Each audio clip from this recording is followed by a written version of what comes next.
کہ پیٹ بھر کر کھانے کی جس کو عادت ہو اس کی نصیحت کا دوسروں پہ اثر نہیں ہوتا، اور خود اس کے اوپر دوسرے بندے کی نصیحت کا اثر نہیں ہوتا۔ فتاوی ہندیہ میں یہ بات لکھی۔ اس بات کی طرف بھی ذرا غور کریں کہ کہیں ایسا تو نہیں ہمارے سیاہ کارناموں نے ہمارے رزق کے دروازوں کو بند کروا دیا ہو؟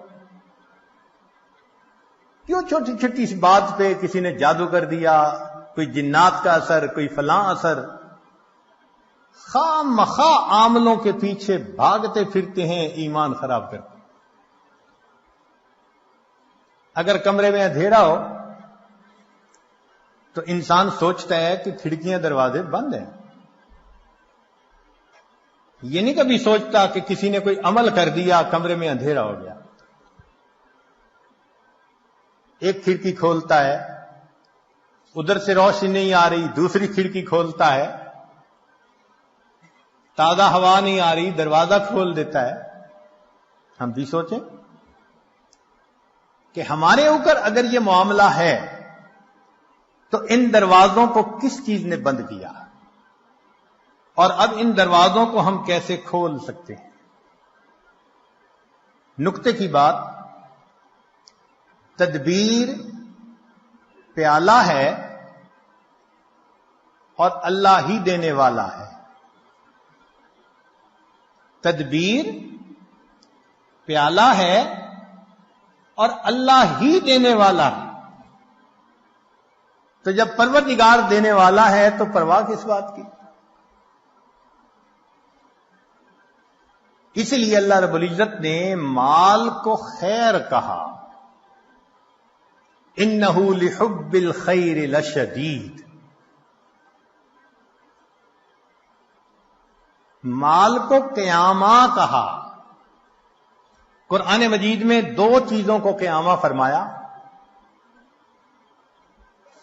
ایک بیت اللہ کو، جعل اللہ الکعبۃ البیت الحرام قیاما للناس، اس لیے کہ بیت اللہ انسان کی روحانی زندگی کے قیام کا سبب، اور مال کو قیامہ کہا، وَلَا تُؤْتُوا السُّفَهَاءَ أَمْوَالَكُمُ الَّتِي جَعَلَ اللَّهُ لَكُمْ قِيَامًا، یہ انسان کی جسمانی زندگی کے قیام کا سبب۔ اور آج کے دور میں مال انسان کے ایمان کے لیے ڈھال ہے۔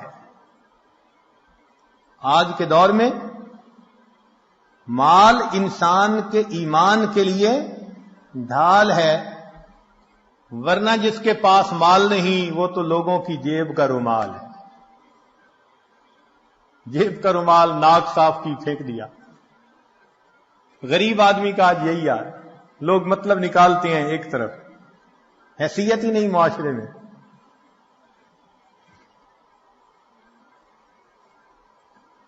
رزق کے معاملے میں دو باتیں اہم ہیں۔ ایک تو یہ کہ رزق بھی انسان کو تلاش کرتا ہے، موت بھی انسان کو تلاش کرتی ہے، مگر رزق موت سے زیادہ تیز رفتار ہے، موت سے پہلے بندے تک پہنچتا ہے۔ اور دوسری اہم بات کہ سود کا کام کرنے سے انسان اللہ کا دشمن بنتا ہے، اللہ سے جنگ کرتا ہے۔ جو چٹان سے سر مارے گا سر ہی پھوڑے گا، جو اللہ سے جنگ کرے گا اپنی تباہی کا خود ذمہ دار ہے۔ ظاہر آنکھ کیوں دیکھتی ہے؟ بینک سے قرضہ لے لو، بزنس اچھا چلے گا۔ ان بینک کے قرضوں کے پیچھے ہم نے ہزاروں کو بینک رپٹ ہوتے ہوئے دیکھا ہے۔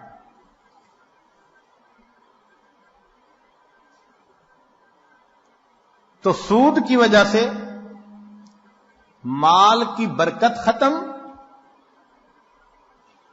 اور زکوٰۃ کے ادا کرنے سے مال کی برکت شروع. جس بندے نے زکوٰۃ نکالنی شروع کر دی اس کے مال میں اللہ نے برکت ڈالنی شروع کی. اور برکت کس کو کہتے ہیں کہ وہ رزق انسان کے لیے کافی وافی شافی ہو جاتا ہے، غیروں کے سامنے ہاتھ نہیں پھیلانے پڑتے. جتنا ہوتا ہے انسان پرسکون زندگی گزارتا ہے.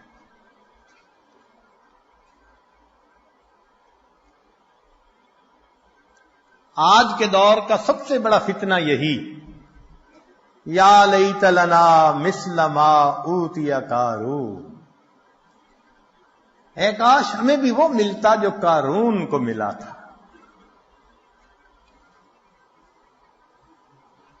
اللہ تعالی ارشاد فرماتے ہیں نحن قسمنا بینہم معیشتہم، ان کے درمیان معیشت کو ہم نے تقسیم کیا. تو مومن اللہ کی تقسیم پہ راضی رہے. اپنی طرف سے پسینہ بہائے وہ ہماری ذمہ داری ہے. اس کے بعد دال ساگ بھی مل جائے تو اللہ کا شکر ادا کرے. داؤد علیہ السلام کو فرمایا گیا کہ اے داؤد، اگر تجھے کھانے میں کبھی سڑی ہوئی سبزی ہی مل جائے تو سبزی کو نہ دیکھنا، اس بات کو دیکھنا کہ میرے پروردگار نے جب رزق کو تقسیم کیا تو میں اسے یاد تھا. بھیجنے والا تو وہ ہے نا، اس نے یاد رکھا. اس سے بڑی اور کیا بات ہو سکتی.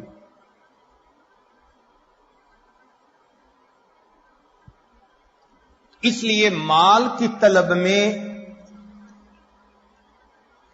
اجمال ہو، اضطراب نہیں ہونا چاہیے.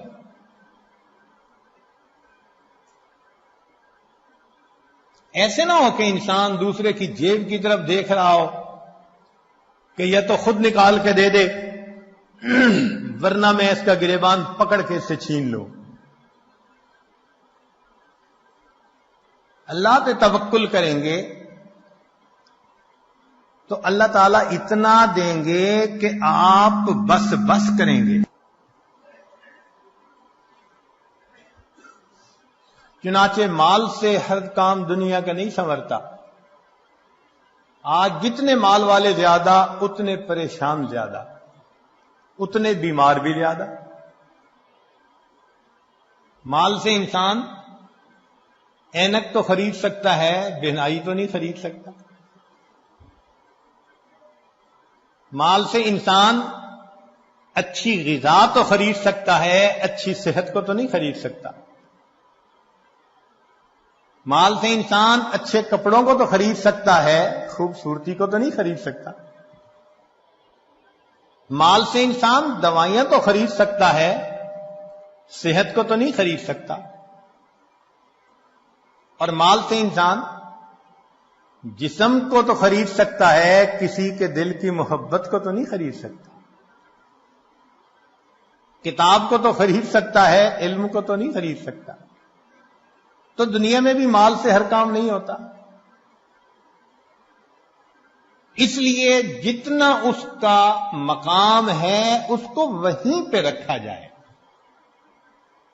اللہ تعالی ارشاد فرماتے ہیں وَمَا خَلَقْتُ الْجِنَّ وَالْإِنسَ إِلَّا لِيَعْبُدُونِ، کہ انسانوں اور جنوں کو عبادت کے لیے پیدا کیا. مَا أُرِيدُ مِنْهُمْ مِنْ رِزْقٍ وَمَا أُرِيدُ أَنْ يُطْعِمُونِ، ان سے روزی کموانا تو نہیں چاہتے. ہم نہیں چاہتے کہ گدھے کی طرح صبح سے لے کے شام تک جتا رہے اور نمازوں کی ہوش ہی نہ ہو. مقصد کو مقدم کرنا چاہیے.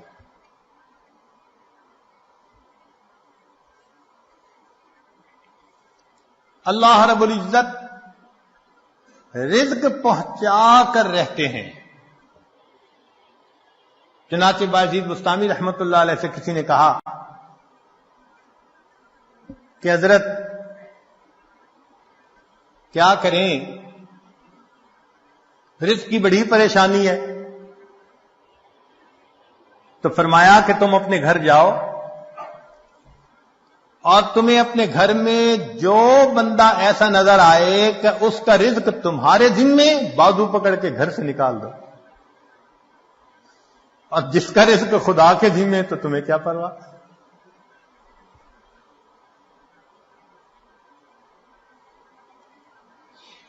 بایزید بستامی رحمت اللہ علیہ فرماتے تھے اگر اللہ تعالیٰ ساری مخلوق کو میری عیال بنا دے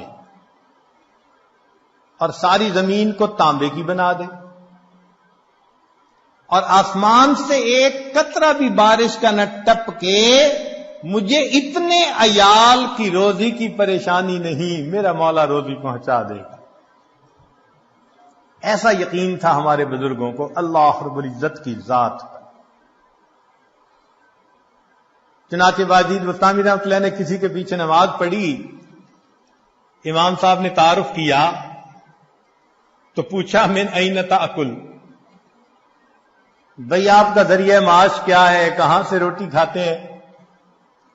تو بایزید بستامی رحمۃ اللہ نے جواب دیا اصبر، صبر کرو، حتی اعید الصلاۃ التی صلیتها خلفک، میں وہ نماز لوٹا لوں جو تیرے پیچھے پڑی ہے، حیث شککت فی رازق المخلوقین، اس لیے کہ تجھے مخلوق کے رزق دینے والے کے اندر شک ہو گیا ہے.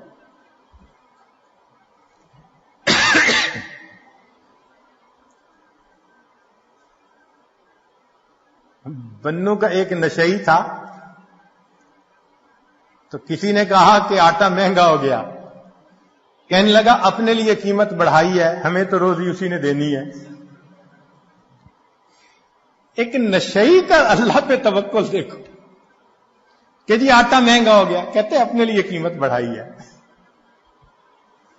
ہمیں تو روزی دینی ہے نا.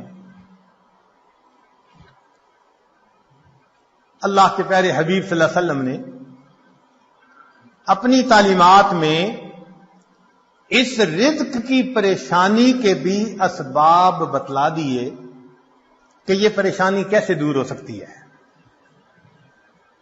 چنانچہ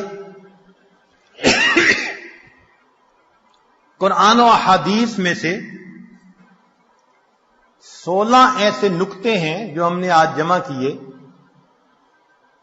ان کو سمجھ لیں کہ یہ چابیوں کا ایک گچھا ہے، 16 کنجیاں ہیں، ہر کنجی رزق کا دروازہ کھولتی ہے.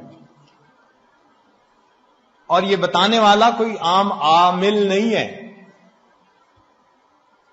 یہ سید الاولین والآخرین اللہ کے پیارے حبیب صادق الامین، جس زبان سے ہمیں قرآن ملا اسی زبان سے ہمیں نبی علیہ السلام کا فرمان ملا. انہوں نے یہ بات بتائی تو دلوں میں ہم یقین کر کے ان باتوں کو سنیں اور ان اعمال کو اپنائیں اور رزق کے دروازوں کو آنکھوں سے کھلتا دیکھیں.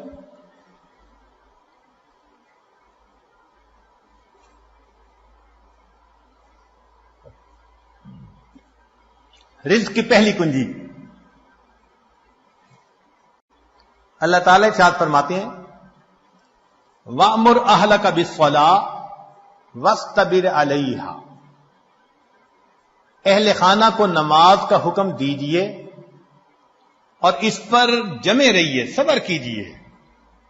لا نسألک رزقا، ہم آپ سے رزق نہیں چاہتے، نحن نرزقک، رزق ہم پہنچائیں گے.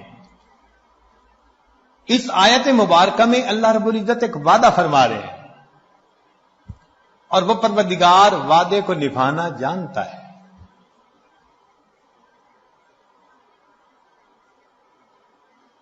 تو معلوم ہوا کہ جس گھر کے سب مرد عورتیں اہتمام کے ساتھ نماز پڑھیں، ایک ہوتی ہے گنڈے دار نماز، مرد ہیں تو جماعت نماز کا اہتمام نہیں، عورتیں ہیں تو گھر کے کام مقدم، بس بھاگی دوڑی میں قضا ہوتے ہوتے نماز. ایسی نماز نہیں، اہتمام کے ساتھ نماز.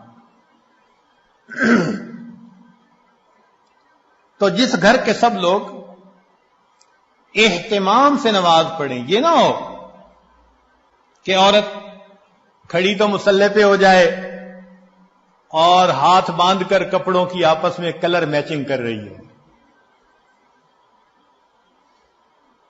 مرد مصلی پہ تو کھڑا ہو جائے اور گلی بازار کی سیریں کر رہا ہو. ایسی نماز نہیں. نماز پڑھے جیسے نماز دھیان توجہ کے ساتھ پڑھنی چاہیے. کوشش تو کرے نا اپنی طرف سے دھیان جما کر پڑھنے کی. کوشش پر اللہ کی طرف سے اجر عطا ہوتا ہے. دنیا میں نتائج پر اجر ملتا ہے کہ یہ اچیو کر کے دکھاؤ تب تمہیں یہ ملے گا. اللہ فرماتے ہیں کوشش کر کے دکھاؤ. چنانچہ حدیث پاک میں آتا ہے کہ جو شخص اپنے بھائی کی حاجت براری کے لیے اس کے ساتھ چل پڑتا ہے، اللہ 10 سال کے نفلی اعتکاف کا ثواب عطا فرما دیتا. یہ تو نہیں کہا کہ کام کرواؤ بھائی کا، نہیں، یہ اس اللہ رب العزت کی رحمتوں کی انتہا ہے. فرمایا کہ منزل تک پہنچنا تو تمہارے بس میں نہیں ہے نا، یہ تو مقدر کا معاملہ. ہم تو یہ دیکھیں گے قدم کون اٹھاتا ہے، چلتا کون ہے. تو نماز صحیح اہتمام کے ساتھ پڑھنے کی کوشش کریں، برکتوں کے دروازوں کو کھلتا دیکھیں. میرے مالک نے فرما دیا نحن نرزقک، ہم رزق دیتے ہیں. چنانچہ آپ گھر کے ہر چھوٹے بڑے کو نماز کا اہتمام سکھائیے، رزق ملنے کی قسم یہ عاجز کھا سکتا ہے.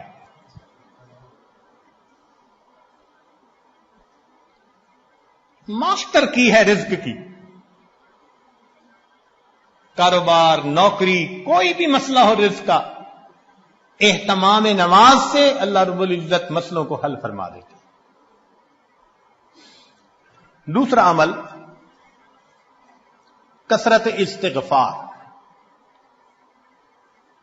قرآن مجید میں ارشاد فرمایا فَقُلْتُ اسْتَغْفِرُوا رَبَّكُمْ إِنَّهُ كَانَ غَفَّارًا يُرْسِلِ السَّمَاءَ عَلَيْكُمْ مِدْرَارًا وَيُمْدِدْكُمْ بِأَمْوَالٍ. تو کثرت ذکر سے اللہ فرماتے ہیں میں مال کے ذریعے سے تمہاری مدد کروں گا.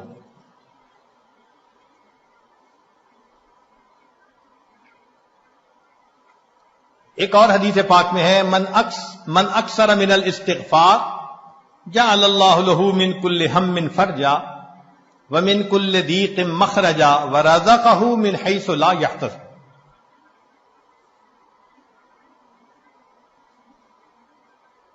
امام قرطبی رحمۃ اللہ علیہ فرماتے ہیں گناہوں کی معافی مانگنے سے بارش ملتی ہے، اللہ رب العزت قوموں کے رزق کو وسیع فرما دیتے ہیں.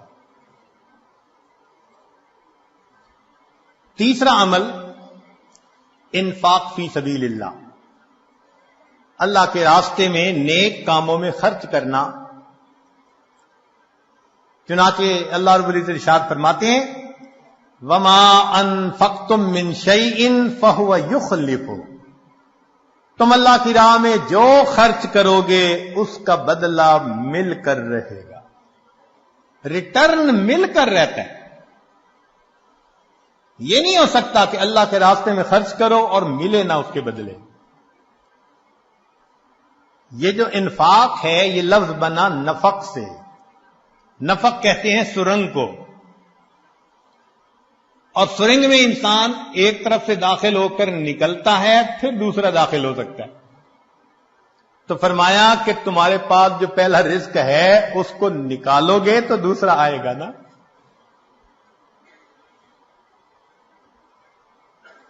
وما تنفقوا من خیر یوفى الیکم، فرمایا انفق ينفق علیک، تم خرچ کرو اللہ تم پر خرچ کرے گا۔ عبداللہ ابن عمر اللہ عنہ فرمایا کرتے تھے ان للہ اقواما اختصهم بالنعم لمنافع العباد، اللہ کے کچھ بندے ایسے ہوتے ہیں اللہ نے ان کو اپنے بندوں کے منافع کے لیے مخصوص کر دیا، ان کی ذات سے اللہ کے بندوں کو نفع ملتا رہتا ہے، یہ ان کا چارٹر آف ڈیوٹی ہوتا ہے، جو ان کو ملتا ہے وہ ان کے اپنی ضرورت کے لیے صرف نہیں ہوتا، وہ دوسروں تک پہنچانے کے لیے ہوتا ہے۔ جو ڈاکیا ڈاک پہنچاتا رہے اس کی ترقی ہوتی رہتی ہے، اور جو ڈاک نہ پہنچائے تو اسے اپنی نوکری سے معزول کر دیتے ہیں۔ چنانچہ کتنے لوگوں کو آپ نے دیکھا ہوگا کہ بڑا اچھا کام چلا، کاروبار چلا، پھر یکدم ٹھپ۔ وجہ کیا بنی؟ کہ جو ملا تھا وہ سارا ان کا نہیں تھا، اس میں اللہ کے لیے خرچ کرنا تھا، مسکینوں پر، بیواؤں پر، طلباء پر، دین کے راستے میں، فلاحی کاموں میں۔ یہ خزانے کے سانپ بن کر بیٹھ گئے، بینک بیلنس چیک کرتے ہیں، آج اتنے ملین اور آج اتنے ملین، اوپر سے ڈاکانی بند ہو گئی۔ کہتے ہیں جی ایک وقت تھا مٹی کو ہاتھ لگاتے تھے سونا بنتی تھی، حضرت صاحب آج تو سونے کو ہاتھ لگائے مٹی بنتا ہے، کسی نے کچھ کر دیا ہے؟ جی بالکل آپ نے خود ہی تو کیا ہے۔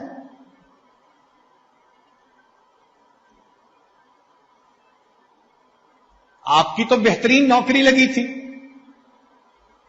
کہ اللہ کے بندوں کو ان کا حصہ پہنچاؤ، کتنا پہنچانا تھا؟ پورے مال میں سے 2.5%، زکوٰۃ پورے مال میں سے 2.5%۔ سبحان اللہ، ہم نے دیکھا لوگ چاہتے ہیں بڑے کی نوکری کریں، چنانچہ چھوٹی کمپنی کی بجائے بڑی کمپنی کی نوکری، اور بڑی کمپنی کی بجائے ملٹی نیشنل کمپنی کی نوکری، جی اور زیادہ بینیفٹ ملیں گے۔ تو کیا اچھا کہ ہم سب سے بڑے کی نوکری کریں۔ سب سے بڑے کی نوکری یہ کہ جو اللہ نے مال دیا گن گن کر اس کی زکوٰۃ کو نکالیں۔ اللہ وہ پروردگار ہے جو 2.5% مال غریبوں تک پہنچانے کے بدلے امیروں کو 97.5% تنخواہ عطا۔ اتنا بڑا کوئی پے کرنے والا مالک دیکھا جو 97.5% تنخواہ پے کرے؟ یہ تمہاری تنخواہ ہے اور ڈیوٹی اتنی ہے کہ 2.5% تم میرے جو محتاج بندے ہیں، ضرورت مندے ہیں، یہ تنخواہ ان تک پہنچائے۔ اب جو 2.5% کو بھی لے کے بیٹھ جائے تو پھر اس کی بجائے اللہ تعالیٰ رزق کسی اور کے ذریعے سے پہنچا دیں گے۔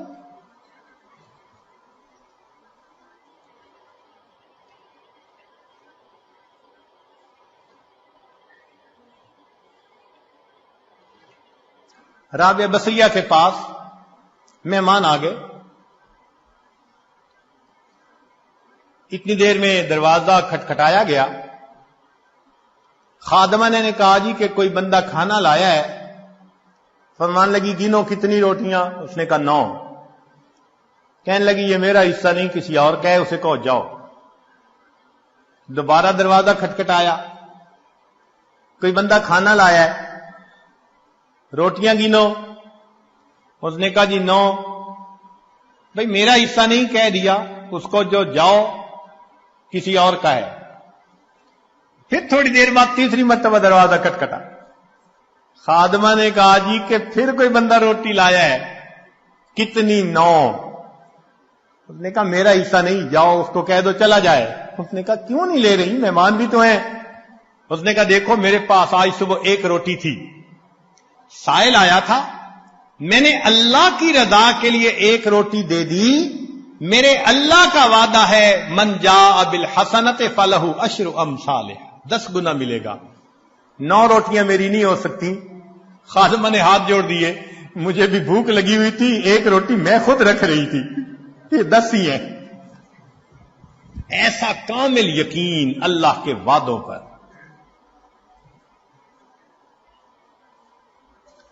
حبیب اجمی رحمت اللہ علیہ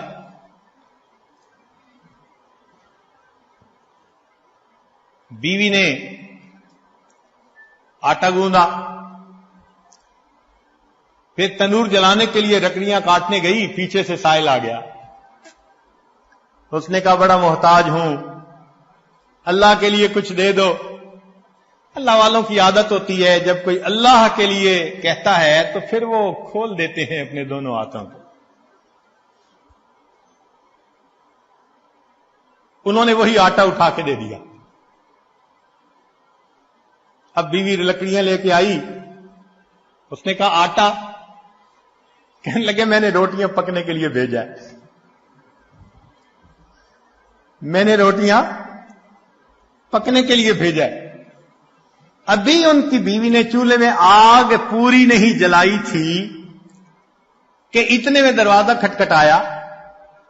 بیوی نے پوچھا کون؟ کہنے والے نے روٹیاں بھی دے دی، سالن بھی دے دی۔ تو بیوی نے آ کر کہا کہ تم نے جہاں روٹیاں پکنے بھیجی تھی، پکانے والے نے سالن بھی ساتھ بھیج دیا ہے۔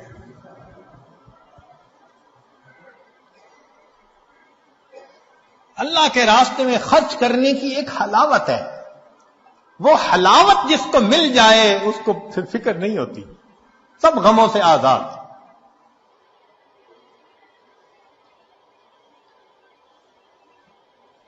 رزق کی کشائش کے لیے اگلا نسخہ دین کی خاطر ہجرت کرنا۔ اللہ رب العزت فرماتے ہیں وَمَن يُهَاجِرْ فِي سَبِيلِ اللَّهِ يَجِدْ فِي الْأَرْضِ مُرَاغَمًا كَثِيرًا وَسَعَةً، جو اللہ کے راستے میں ہجرت کرے اسے جائے پناہ بھی ملے گی، رزق میں وسعت بھی ملے گی۔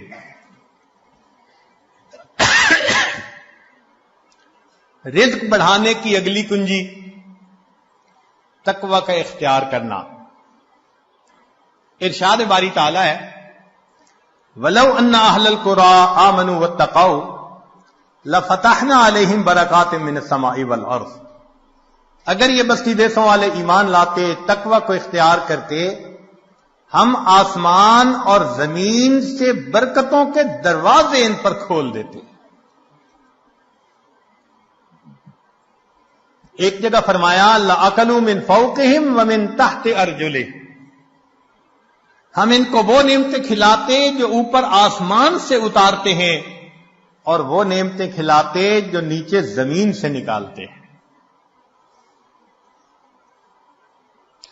فرمایا وَمَن يَتَّقِ اللَّهَ يَجْعَل لَّهُ مَخْرَجًا وَيَرْزُقْهُ مِنْ حَيْثُ لَا يَحْتَسِبُ، اللہ تعالیٰ ایسی طرف سے رزق دیتا ہے کہ جس کا وہم و گمان ہی نہیں ہوتا۔ نبی علیہ السلام نے فرمایا علیک بتقوی اللہ فإنہا جماع کل خیر، تقوی اختیار کرو، یہ تمام خوبیوں کی جامع ہے۔ سفیان ثوری رحمت اللہ علیہ عجیب بات فرماتے تھے اتق اللہ فما رأیت تقیا محتاجا، میں نے آج تک کسی متقی بندے کو محتاج نہیں دیکھا کہ در در کے دھکے کھاتا پھرے، لوگوں کے سامنے ہاتھ پھیلاتا پھرے۔ آپ بتائیے، آپ نے بھی بڑی دنیا دیکھی، سمجھدار ہیں، عقل مند ہیں، تعلیم یافتہ ہیں، آپ نے اپنی زندگی میں کسی حافظ با عمل یا عالم با عمل کو بھوکا پیاسا ایڑیاں رگڑتے مرتے دیکھا ہے تو بتا دیجئے۔ ایک مثال پیش نہیں کر سکتے۔ ہم نے اپنی زندگی میں P H D doctor, highest degree qualification کی دنیا میں بھوک پیاس سے ایڑیاں رگڑتے مرتے دیکھا۔ ہم یہ تو بتا سکتے ہیں کہ نیکی تقوی کی لائن میں زیادہ کھا کر مر گئے. امام مسلم رحمت اللہ علیہ کا واقعہ، کھجوریں زیادہ کھانے سے موت آ گئی. یہ نہیں بتا سکتے کہ جی بھوکا پیاسا، کہتے ہیں نا جی طلباء کہاں سے کھائیں گے؟ بھئی جہاں سے انبیاء کھاتے تھے وہیں سے ان کے جانشین بھی کھائیں گے.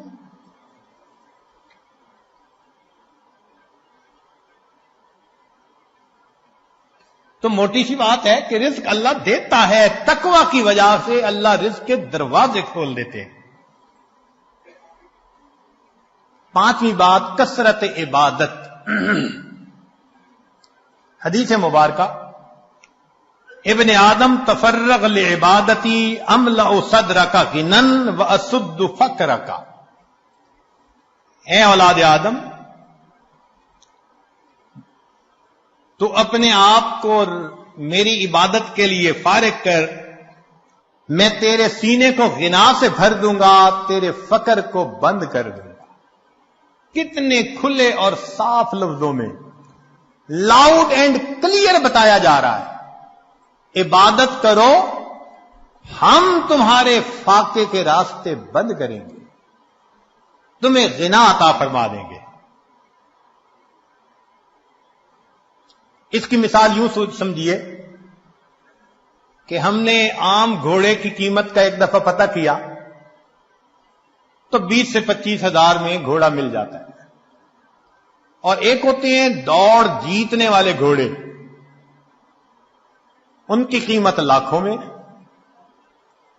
ہمارے بہت قریبی چودھری صاحب فرمانے لگے جی ہمارے گھوڑے کی قیمت 25 لاکھ روپیہ لگی، ایک گھوڑے کی قیمت. تو عام گھوڑے 20,000، بھاگنے جیتنے کے مقابلے کرنے والے 25 لاکھ.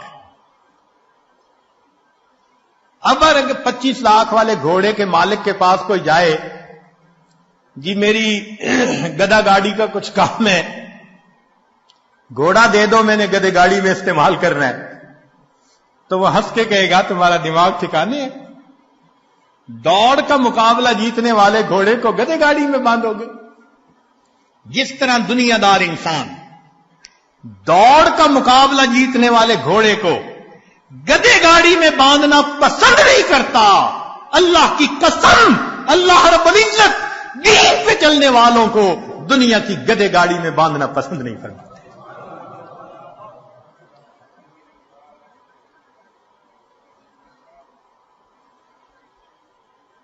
اگلی کنجی، کثرت حج اور عمرہ. حدیث پاک میں فرمایا وما ام الرحاج قط،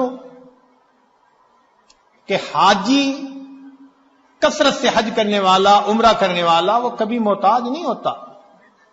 قیل ومل امار، پوچھنے والے نے پوچھا جی اس کا کیا معنی ہے؟ فرمایا قال ما افتقرا، جو فقر کا تجھے ڈر ہوتا ہے اللہ اس ڈر کو ختم کر دیتا. حدیث پاک میں ہے النفقۃ فی الحج کالنفقۃ فی سبیل اللہ الدرہم ب700، ایک درہم کے بدلے میں 700 درہم ملتے ہیں.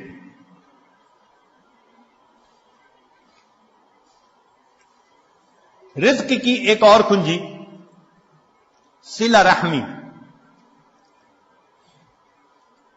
ابو ہریرہ رضی اللہ عنہ فرماتے ہیں، بخاری شریف کی روایت، من احب ان یزاد فی عمرہ ویزاد فی رزقہ فلیصل رحمہ، جو چاہے کہ میرے عمر زیادہ ہو اور میرا رزق زیادہ ہو، اس کو چاہیے کہ رشتہ داروں کے ساتھ اچھا سلوک رکھے. آج اگر رزق کی شکایتیں زیادہ ہیں تو دوسری طرف معاملات بھی دیکھو، بہن سے نہیں بولتے، بھائی سے نہیں بولتے، پھپھو سے لڑائی، چچا سے لڑائی، ان کے گھر کا کھانا نہیں کھاتے، پانی نہیں پیتے، کچھ پڑھ کے نہ پلا دیں. شریعت جن رشتہ داروں کو جوڑنے کا حکم دیتی ہے وَيَقْطَعُونَ مَا أَمَرَ اللَّهُ بِهِ أَن يُوصَلَ،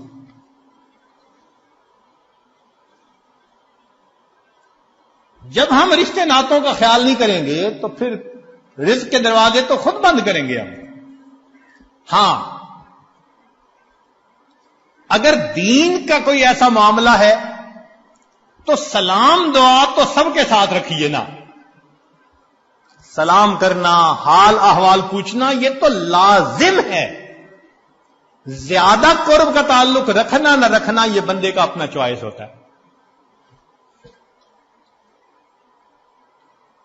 ایک اور حدیث میں فرمایا من سرہ ان یمد لہ فی عمرہ، جسے یہ بات اچھی لگے کہ اس کی عمر بڑی ہو، ویوسع لہ فی رزقہ، اس کے رزق کو اللہ کھلا کر دے، وتدفع عنہ میتۃ السوء، اور اللہ اسے بری موت سے بچا لے، فلیتق اللہ ولیصل رحمہ، وہ اللہ سے ڈرے اور صلہ رحمی کرے، اللہ تعالیٰ تینوں انعام عطا فرما دیں گے.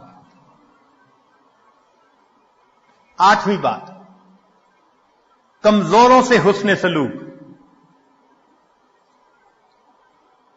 اللہ تعالیٰ ارشاد فرماتے ہیں لعلکم ترزقون بضعفائکم، کہ جو تم میں سے کمزور ہوتے ہیں نا ان کی وجہ سے تمہیں رزق ملتا ہے اور تم ان پر خرچ کرتے ہوئے پریشان ہوتے ہو. سچی بات تو یہ ہے کہ رب کریم نے ارشاد فرما دیا وَلَوْ يُؤَاخِذُ اللَّهُ النَّاسَ بِمَا كَسَبُوا، اگر اللہ تعالی عملوں کے اوپر پکڑ فرماتا ما ترک علی ظہرہا من دابہ، زمین کے اوپر کوئی جاندار نہ باقی بچتا. ہمیں جو مل رہا ہے وہ کون سا ہمارے اپنے اعمال کی وجہ سے؟ کیا پتا فقیر کی دعا لگ گئی ہو، کمزور کی دعا لگ گئی ہو، ہم نے کسی کو مورل سپورٹ دی اس کی دعا لگ گئی، کسی کے غم میں اس کا ساتھ دیا اس کی دعا لگ گئی. خوبصورتی دیکھیے دین اسلام کی. آج کون ہے جو یہ کہہ سکے جی کہ ہمیں دین یہ تعلیم دیتا ہے کہ تم اپنے کمزوروں کا خیال رکھو. اگلا عمل، اللہ پہ توکل. وَمَن يَتَوَكَّلْ عَلَى اللَّهِ فَهُوَ حَسْبُهُ،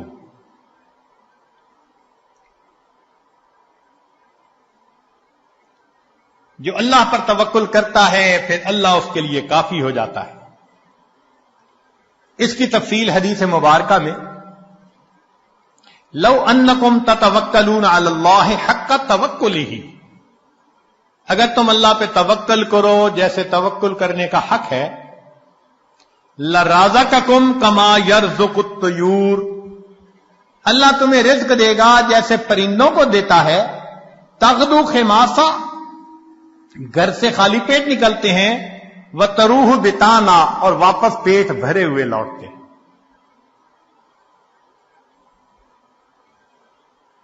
اگلا عمل، اللہ کی نعمتوں کا شکر ادا کرنا. چنانچہ فرمایا لا یرزق اللہ عبدا الشکر فیحرمہ الزیادہ لأن اللہ یقول لئن شکرتم لأزیدنکم، جس بندے کو شکر کی توفیق مل جائے اس کا رزق کم نہیں ہوتا، چونکہ اللہ کا وعدہ ہے کہ جو شکر ادا کرتا ہے میں اس کے رزق کو، اس کے نعمتوں کو اور زیادہ کر دیتا. عمر بن عبدالعزیز رحمۃ اللہ علیہ کا ایک خوبصورت قول ہے قیدوا نعم اللہ بالشکر للہ، اللہ کی نعمتوں کو شکر ادا کر قید کر لو. جس نے اللہ کی نعمت کا شکر ادا کیا اس نے نعمت کو قید کر لیا، اس کے پاس ہی رہے گی. ابن عطا اسکندری رحمۃ اللہ علیہ، ان کے حکم بہت معروف ہیں. ہمارے بزرگ علماء رمضان المبارک میں اس کی مستقل مجالس کیا کرتے تھے. ان کے حکم کو پڑھیں تو یوں لگتا ہے کہ اللہ نے اس امت میں بھی لقمان علیہ السلام کا ایک نمونہ پیدا کر دیا. کیا عجیب باتیں کہی ہیں. تو شکر کے بارے میں ان کا ایک قول ملفوظ، جنہیں عربی کا تھوڑا سا بھی ذوق ہوگا نا، وہ تو سن اور پڑھ کے وجد آتا ہے. یہ جامعہ الازہر کے استاد بھی رہے، اور اس جامعہ کو جو پوری دنیا کے اندر ایک مقام ملا، وہ ایسے ہی متقی باخدا بزرگوں کی وجہ سے. فرماتے ہیں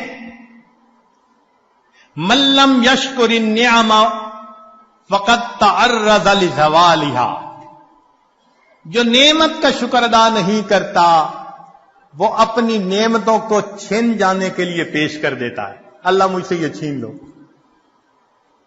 من لم یشکر النعم فقد تعرض لزوالها ومن شکرها فقد قید بعقالها، اور جو شکر ادا کرتا ہے وہ ان نعمتوں کو نکیل ڈال کے اپنے پاس قابو کر لیتا ہے. تو شکر ادا کر کے اللہ کی نعمتوں کو نکیل ڈال لیجیے. پھر فرمایا گھر انسان جائے تو اپنے اہل خانہ کو سلام کرے. اب بتائیے یہ کتنا چھوٹا سا عمل ہے. حدیث پاک میں ہے، نبی السلام نے فرمایا ثلاثۃ کلہم ضامن علی اللہ، تین ہیں جن کی ضمانت اللہ نے لی. ان عاش رزق وکفا، اگر وہ زندہ رہے گا اللہ رزق دے گا جو اس کے لیے کافی ہوگا. ان تین میں سے ایک بندہ رجل داخل بیتہ بسلام، جو اپنے گھر میں داخل ہو اپنے اہل خانہ کو سلام کرے. یہ کتنا چھوٹا سا عمل ہے. اب بتائیے کہ اس عمل پر رزق کا دروازہ کھلنے کے وعدے، اور ہوتا کیا ہے؟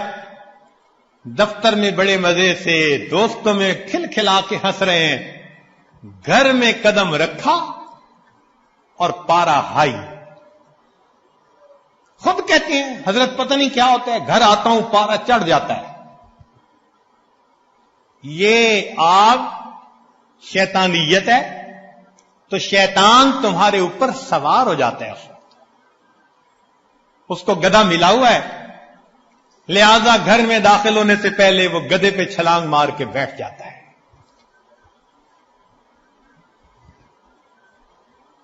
نبی علیہ الصلوۃ والسلام کا عمل سیدہ صدیقہ لانا فرماتی ہیں کہ اللہ کے پیارے حبیب صلی اللہ علیہ وسلم جب بھی گھر میں داخل ہوتے مسکراتے چہرے کے ساتھ آتے تھے، اہل خانہ کو سلام کیا کرتے تھے. اتنے سے عمل پہ رزق کی پریشانی ختم.